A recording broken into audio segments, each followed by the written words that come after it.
Matthew chapter 8 and verse 28. And when he was come to the other side into the country of the Gergesenes, or as we noted in the other gospel records, is the Gadara is the name of the region here, Gadara, there met with him two possessed with devils coming out of the tombs, exceeding fierce, so that no man might pass by that way. And behold, they cried out, saying, What have we to do with thee, Jesus, thou Son of God? Art thou come hither to torment us before the time? And there was a good way off from them a herd of many swine feeding. So the devils besought him, saying, If thou cast us out, suffer us to go away into the herd of swine. And he said unto them, Go. And when they were come out, they went into the herd of swine. And behold, the whole herd of swine ran violently down a steep place into the sea. And they perished in the waters. And they that kept them, that is the herdsmen, they fled. And they went their ways into the city and told everything, and what was befallen to the possessed of the devils. And behold, the whole city came out to meet Jesus. And when they saw him, they besought him that he would depart out of their coast. So have you heard about the day the pigs went crazy? Have you heard about that day? Children, if you have your sermon handouts, you adults may not realize, but the kids on their sermon handouts on Sunday nights has a little place in the backs that says, draw a picture of something you heard in the sermon tonight. All right, I'm going to give an extra sucker this evening to the kid that draws the best picture of a pig tonight, all right? Draw the best picture of a pig. Now, that's the kids, Brother Rodney. Brother Rodney's excited about the sucker, all right? Have you heard about the day the pigs went crazy? Well, if you haven't, that's the story before us tonight. And it's one of my favorite stories in the Bible because it proves my theory that some animals are indeed demon-possessed, all right? But the story, that's a joke, you can laugh, all right? But the story isn't about pigs, really. It's what every story in the Bible is always about. It's about Jesus. As we read this morning, through the provision of Christ, the disciples survived the storm on the Sea of Galilee. And now when we come to verse 28, they have made it to the other side. They disembark in an area called Gadara. And this is what happens. Look at the verse again, verse 28. And when he was come to the other side, into the country of Gadara, there met him two possessed with devils. Here's where we're going to look at the first of three things that are before us in this passage tonight that I just want us to talk through this evening and point out some interesting facets along the way. And here's the first one. I'm going to give you, number one, a word about demons. A word about demons. Jesus and the disciples, they get out of the boat. They've crossed over to the other side. They survive this storm. And immediately upon arriving, there comes these men who are possessed with demons. There's a few things about demons I think we ought to be familiar with, and I want to answer them in forms of questions that you might have. As I anticipate them, I want to answer them from the Scripture. Here's a simple question you might have about demons, and that is, where did demons come from? We know they're real. The Bible speaks of them throughout the Scriptures, but where did they come from? Well, demonic spirits are those once holy angels who chose in rebellion against God, along with Lucifer, their leader, to form what is known as, in Scripture, unholy angels or unholy spirits. The Bible also refers to demonic beings as unclean spirits. This is where they came from. They came from heaven. They were a part of the host of angels that God created for His glory and for His purposes. These are those angels who fell from heaven along with Lucifer. The Bible speaks to this. Isaiah 14. Let me read it for you. Isaiah 14 verses 12 through 15 says this. How art thou fallen from heaven, O Lucifer, son of the morning? How art thou cut down to the ground, which did weaken the nations? For thou said in thine heart, I will ascend into heaven. This is what God is saying Lucifer thought in his heart. I will ascend into heaven. I will exalt my throne above the stars of God. I will sit upon the mount of the congregation in the sides of the north. I will ascend above the heights of the clouds. I will be like the Most High God. If there's no sin in heaven, have you ever thought about where this began to arise in Lucifer's heart? I don't know that I can explain that to you, other than Ezekiel tells us in the Scriptures that sin and rebellion began to surface in Lucifer. He got this prideful thought that he could be greater than God and above God and better than God. And he makes all these I will statements. This is a holy angel of God. In fact, Ezekiel tells us that Lucifer was the one who was in charge of all the music in heaven. He was one of the chief angels. He got prideful. He said, I'm going to be better than God. And here's what God said to him after he said, I will do all of these things. Verse 15 of Isaiah 14, he says, you will be brought down to hell, to the sides of the pit. And here's what happened.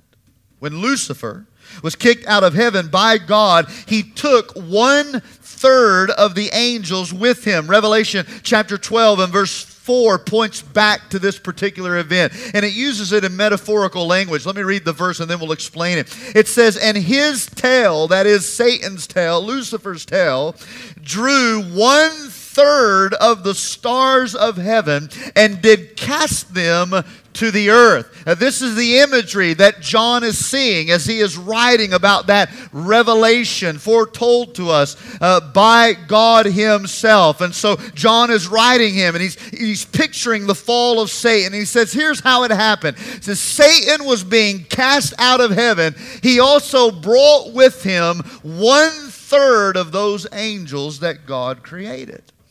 And like holy angels, they remained spirit beings who insisted on doing the work of Lucifer rather than doing the holy work of their Creator.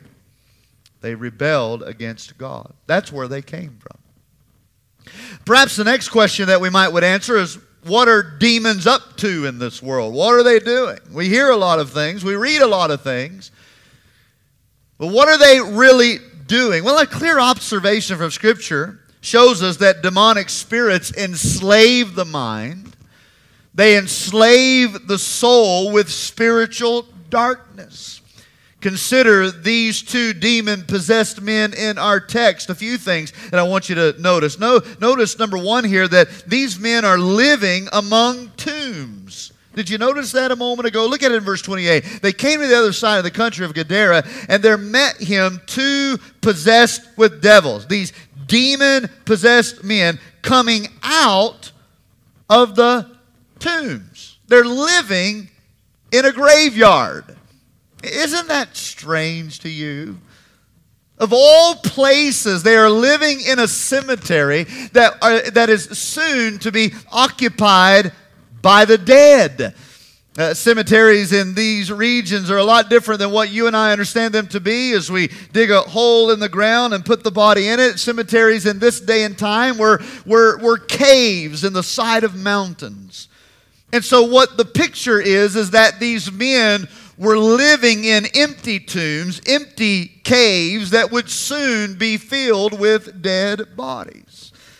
They are so enslaved by spiritual darkness that they feel more comfortable among the dead than they do the living.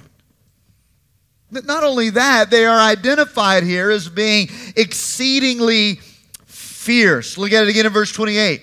They came out of the tombs and they were exceeding fierce. That means they were simply acting crazy. Mark's gospel, when he tells of the account, says that they were screaming night and day. So picture this. They're human beings that are alive, filled and possessed with demons, living in a graveyard and screaming hysterically all day and all night. Not only that, Mark's account also tells us that they were cutting themselves. They're out of their minds. Luke's gospel tells us that the men were also completely naked. This is what the demons had done to these men. They had literally made them crazy. It's why we identify this one particular man as the maniac of Gadara. And then they are said here in verse 28 to have been a barrier to others. That's what is meant at the end of the phrase, or the end of the verse, verse 28, when it says that no man could pass by that way. Now, when we compare the other gospel accounts, it appears that what Matthew is doing here is he is describing the threat that these two men were on society. Mark says that they tried to actually bind these men and chain them up, but every time they did, they kept breaking the chains into pieces. Think about that for a moment. We're talking about the power of demonic persuasion. Well, what are demons up to? They're not only enslaving people's minds, they're enslaving their souls. They're coming into their physical bodies, and they're making them do things out of strength that the natural body could not do. And so as they come and inhabit the body, every time they would wrestle these guys down, I mean, think about it. They're crazy, night and day, screaming, cutting themselves. I'm sure they went out in groups, maybe at night, with pitchforks and lights. They ran out to the cemetery and wrestled them down. And as they did, they locked them up in chains, thinking that this would settle them down. But every time they did, the demonic persuasion inside of those men was so strong that they broke the chains into pieces. It's incredible. No one could handle them. No one could harness them. And obviously, no one could help them. I believe this is a good look at the work of spiritual darkness. Demonic beings. They enslave the mind and soul. They persuade. They torment. They alienate others into a place of deep darkness. That's what they're up to. Heaven is where they came from. But there's one final question I think it's important for us to answer because it's addressed in the text. And that question is, what will happen to them? All right, we know where demons came from and how they became demons. We get a glimpse in the scriptures of what demons are doing in the sense of possessing the physical body and enslaving the mind and the soul. But in the future, we know what's going to happen to Christians, but what's going to happen to demons? That's quite fascinating, really. Look at verse 29. And behold, these demons, they cried out, saying, "What have we to do with thee, Jesus, thou Son of God? Art thou come hither to torment us before the time?" It's interesting, really, because all of society had tried to harness these men, to chain them down. But it appears to me that for the first time, these men are subdued, but not by the power of man. They're subdued by the presence of God. Jesus gets out of this boat. This possessed man comes running to Jesus. They finally realize they're in the presence of the Most High God. Yes, the same God who kicked them out of heaven. These demons knew exactly who he was.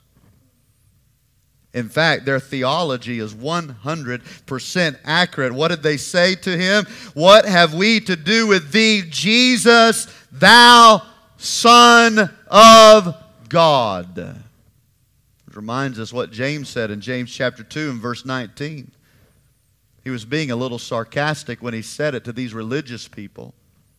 He said, "Oh, you believe in God? Well, good for you, because the devils also believe, and they tremble." And that's what you see happening here. For reasons that we may not be totally clear, somehow these men in their own ability, yet being possessed by demonic powers, was able to get into the presence of Jesus. And when they got into the presence of Jesus, those demons knew it. And look at what they asked him. Look at verse 29. Art thou come to torment us before the time? So the question again is, what is going to happen to demons?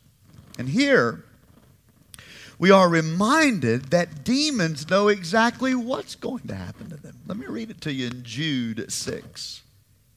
And the angels which kept not their first state, that is, the created holy angels that rebelled against God with Lucifer and fell to their lower state, that of demonic unclean beings. He said, the angels which kept not their first state, but left their own habitation, he, that is God, hath reserved in everlasting chains under darkness into the judgment of the great day.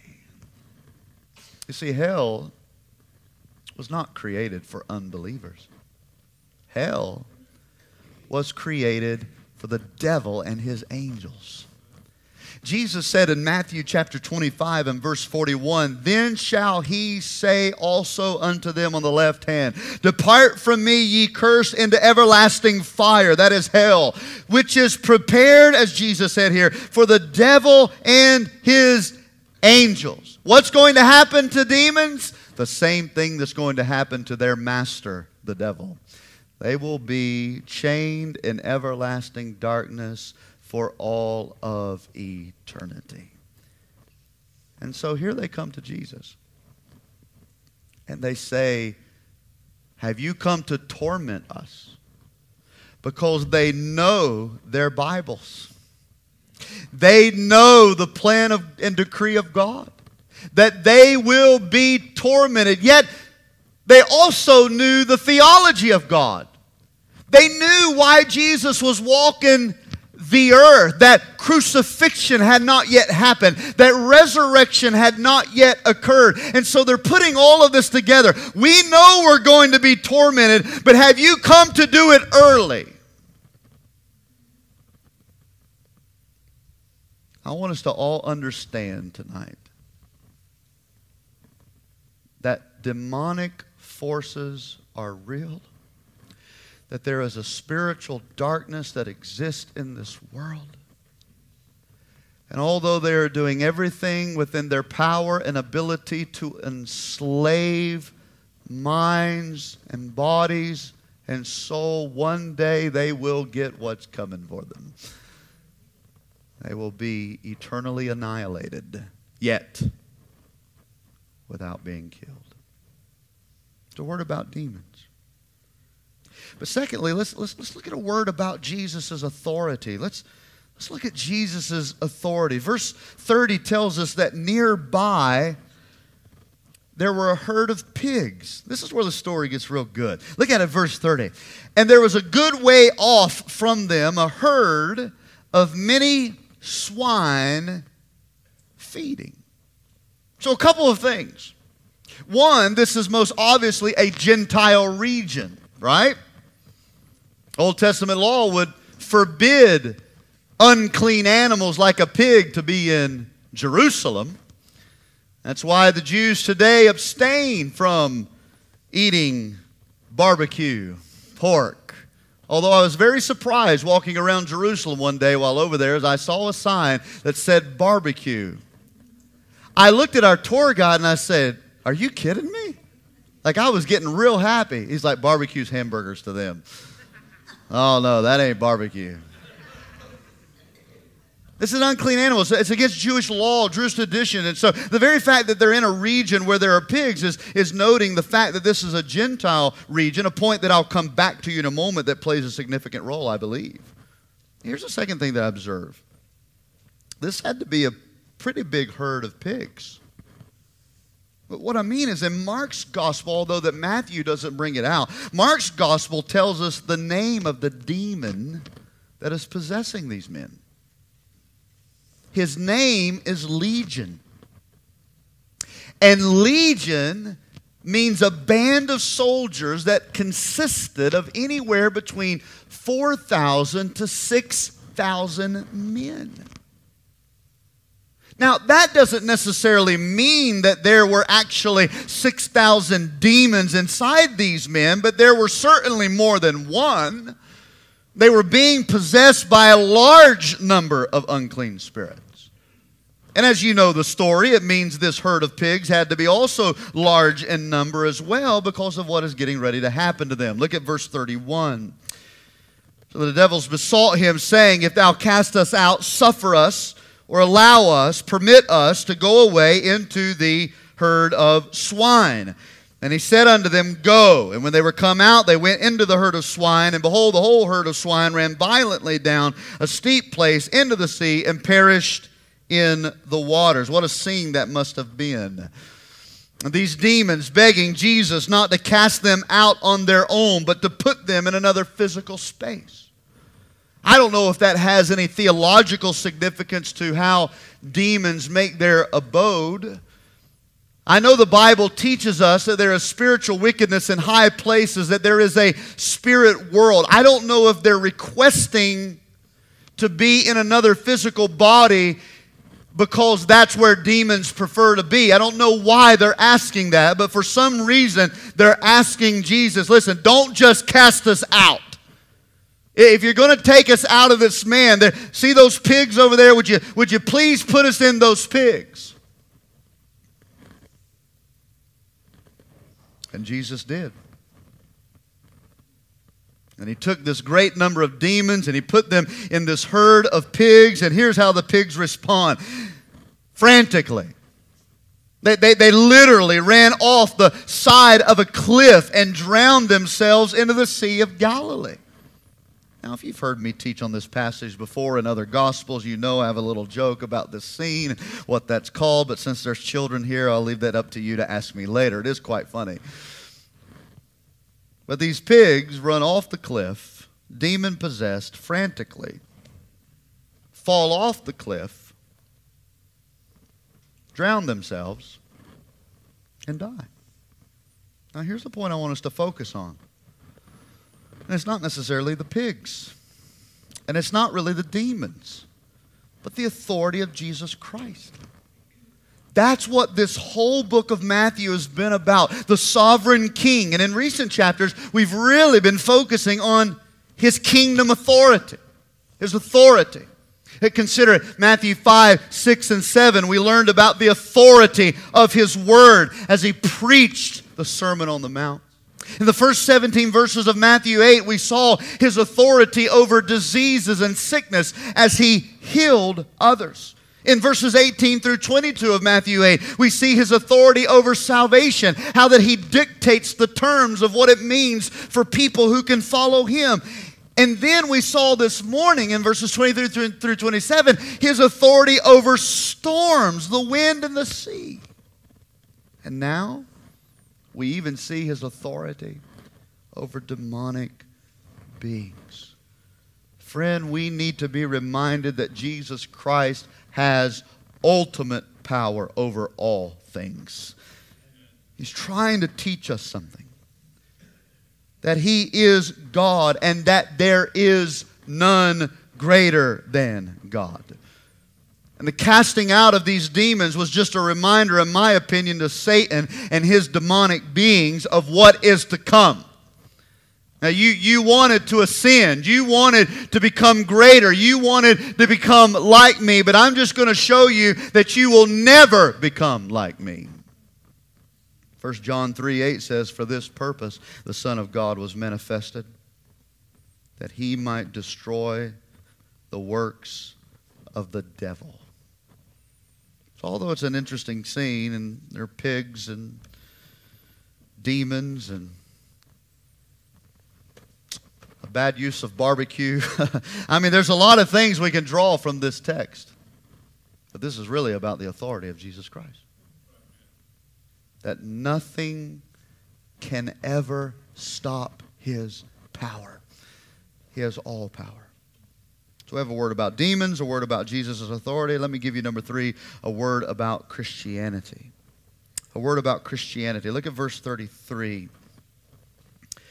And they that kept them fled. The herdsmen, they ran, and they went their way into the city and told everything, especially what was befallen to the possessed of the devil. This is great to me. How would you have liked to have been one of those herdsmen?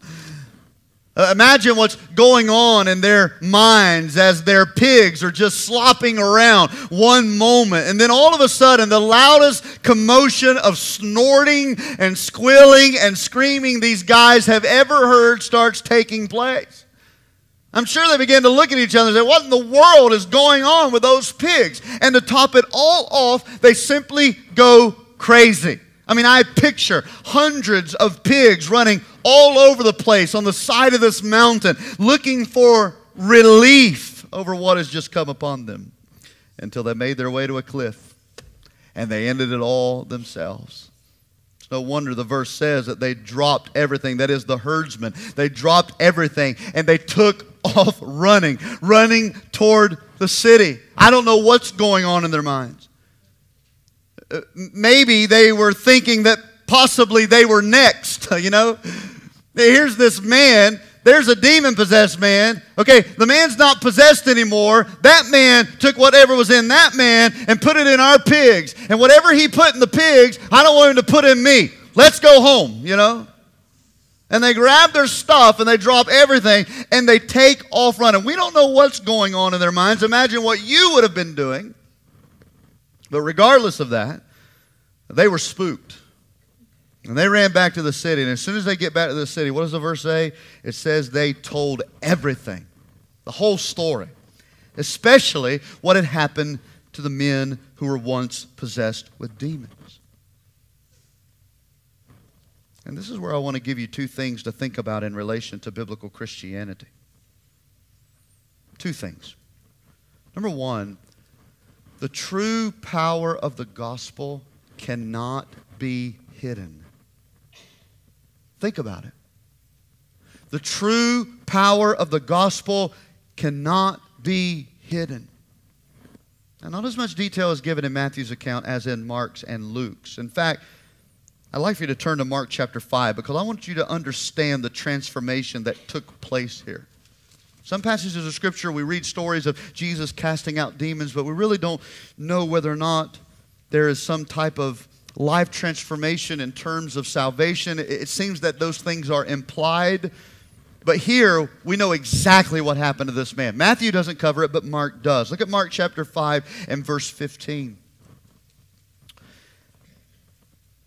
And they came to Jesus and saw him that was once possessed with the devil, having the legion. And here's what they saw. He's sitting. They're not used to seeing these men sitting down. They're used to seeing them running all over that hillside. They're clothed. They're not used to seeing them with their clothes on. They're used to them running around naked like crazy men, which is the next phrase. They saw them in their right mind. I mean, these men had radically changed. They got clothes on, they're sitting down peacefully, and they're not crazy anymore. And look at the next phrase. They were afraid. And they saw it, told them how it befell to him that was possessed with the devil, also concerning the swine. And as they told him everything. Here's what we saw this man do, that is Jesus. We saw this is what happened. Here's what happened to the pigs. Verse 17, and they began to pray him to depart out of their coast. And when he was coming to the ship, he that had been possessed with the devil prayed him that he might be with him. Lord, I want to follow you. You have changed my life. You've done for me what no man could ever do. I want to go with you. But here's what Jesus did. Jesus gave him another mission. He wasn't rejecting his desire to follow him. He's just sending him out on mission. Sending him out on mission. Look at it. Verse 19. Howbeit Jesus allowed him not, but saith unto him, Go home to your friends and tell them what great things the Lord had done for you and how I've had compassion on you. And that's exactly what he did. Verse 20, he departed and he began to publish in all of Decapolis how great things Jesus had done for him, and all the men did marvel. Listen to me. Everyone knew of the change that had taken place in this man's life. Not only that, but we see his great desire to be with Jesus.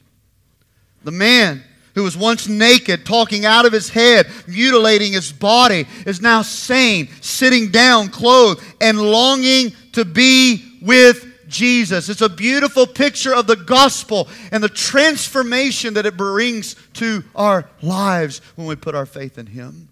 In fact, Colossians 1:13 says this, speaking of Jesus, that Jesus hath delivered us from the power of darkness. He hath translated us into the kingdom of his dear Son, in whom we have redemption through his blood, even the forgiveness of sins. And just like everyone in town, everyone that knew him, his family, his friends, even those who had just heard his story, they all saw the radical difference that the gospel of Jesus Christ makes. And can I remind us on this Sunday evening, as Jesus has emphasized over and over again in the Gospel of Matthew, a salvation that has not changed your life is a salvation that is not real in your life. Salvation makes a difference. The gospel transforms us. It changes us. And when the gospel comes in, everyone will know what God has done in our lives. That's what we need to be reminded of about Christianity. That there is no such thing as secret disciples. That there is no such thing as men and women coming to Christ and not leaving him differently.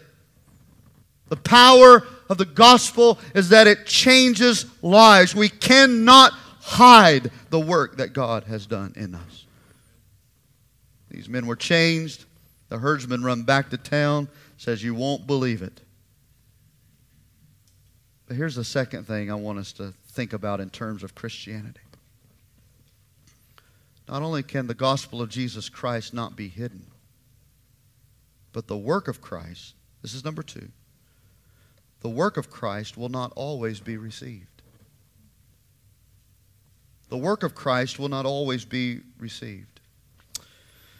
This, to me, perhaps is the most disturbing part of the story. Look at verse 34, back in Matthew chapter 8. Matthew chapter 8, verse 34. "And behold, the whole city came out to meet Jesus. And when they saw him," I'm going to be honest with you. This is a little tricky. Him. Because who is the him here? It's not quite clear. Is it the former demon-possessed man? Perhaps. Is it Jesus that they are referring to? Possibly. I'm not really sure. I wouldn't put a conviction into whom the him is here. It's not quite clear to me. But I believe the message being relayed is the same, whichever one it is. Because look at what they do.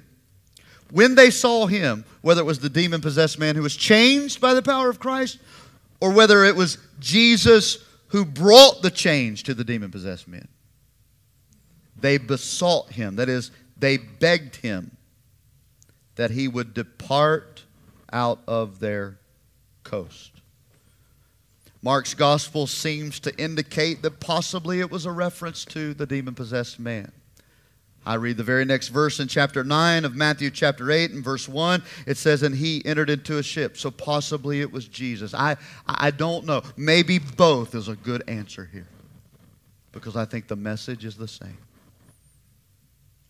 Whether they were referring to Jesus or the man whose life was just changed by Jesus, they were clear on one thing. They did not want Christ's work in their town. They didn't want it. They didn't appreciate it. They didn't care for it. They just wanted them gone. We don't want what you have to offer here. Could have been that they were afraid of his power. I mean, after all, he just did that to the pigs. Maybe he'll do that to us. We've heard about this man. Get him out of here. Could have been that because Jesus was a Jew in a Gentile town, they might have saw this as a disruption to their society. It could have been that they simply had no desire for what Jesus had to offer. And so he left. In fact, regardless of who the him is here, in Mark chapter 5, we see that the demon-possessed man does leave and go to Decapolis. And Jesus here in Matthew chapter 9 and verse 1 does leave. He gets in a ship and he sails away. The point is clear. We don't want the work of Christ here. And isn't that sad? It's an extremely important point. That not everyone will receive or appreciate the work of Jesus Christ in your life. I met a man this week in Nicaragua, 68 years old. He began to tell me his story with the best English that he could. He had been a Mormon his whole life until 3 years ago. Another Christian friend had invited him to this Baptist church, and he came and he heard the gospel of Jesus, and at what he thought was very familiar to him or very similar to what he had heard in his Mormon church, he came back out of intrigue. And he kept coming and he kept coming. And about a month later, after attending services at this gospel preaching church, he said halfway through the sermon, it was like a light bulb went off. He's like, oh, Jesus is the Son of God. Because that's not what the Mormons teach. It's like a lot. Jesus, he said, oh my goodness, Jesus is the Son of God. He said, that day, I trusted Jesus and I became a follower of Christ. He said, but I lost everything for doing so. His wife gone. His children and grandchildren won't speak to him. Every friend that he had, now that he was a Christian, we don't want what you have. That man sat on the front row of that pastor's conference, not even a pastor, with a Bible in his hand, smile on his face. After I preached the first night, he came up to me, he said, you throw strikes.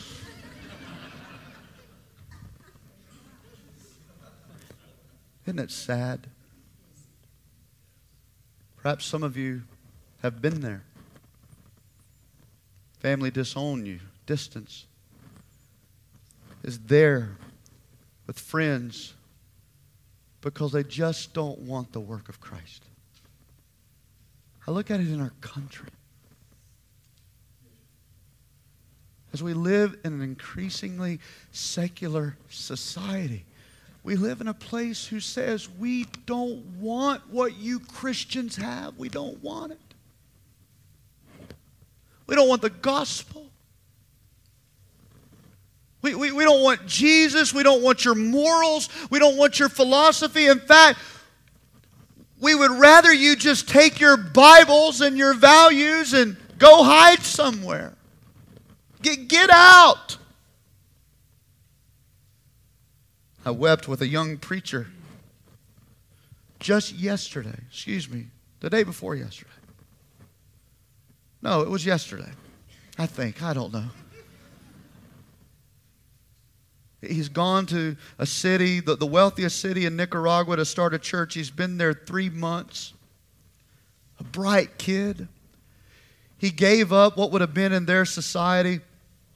Oh, goodness, making thousands of dollars a month. Living off of $250 a month right now just to go to this city that's heavily dominated by Catholicism. I sat there with him and watched him as he wept. He said, I didn't know it was going to be this hard. He said, Jonathan, sometimes I have Sundays where it's just me. I walk up and I knock on a door. I invite a friend to come. And when they find out that I'm the guy over here at the Baptist church, they say, no, we don't want what you have. So discouraged. This is the scene. This is the reality here. Even in all of our secularization of Americans, we still take for granted that nearly the rest of the world lives in a framework where they don't want Christ. And they certainly don't want His work.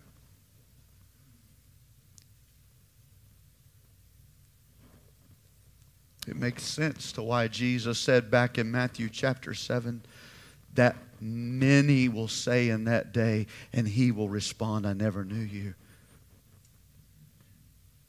I believe the host of true believers that really are alive in this world is a small remnant. A reminder that although the gospel is something that we cherish with all our lives, and that no true believer would ever regret following Jesus, that the rest of the world wants nothing to do with it. I would have thought that if people would have perceived something so monumental, even if it did destroy the pigs, this guy has something. We want to hear more before we just tell you to go. They didn't even give him a chance. Didn't even give him a chance. They'd heard all they wanted to hear. And they said, get out. You're not welcome here. And even though the people did not receive Christ in His ministry, I guarantee it was a day still that they never forgot. I could just picture families and friends sitting around enjoying one another's company when somebody speaks up and says, hey, did you hear about the day the pigs went crazy? Let me tell you that story. Who knows? Perhaps a landmark was built for tourists at that time that read, hold on, the Bay of Pigs. Maybe. My point is this, and we'll pray. When God does a work, even when people reject it, it'll never be forgotten. It'll never be forgotten. Thank the Lord for His transforming power in our lives. Amen. Let's stand together for prayer tonight.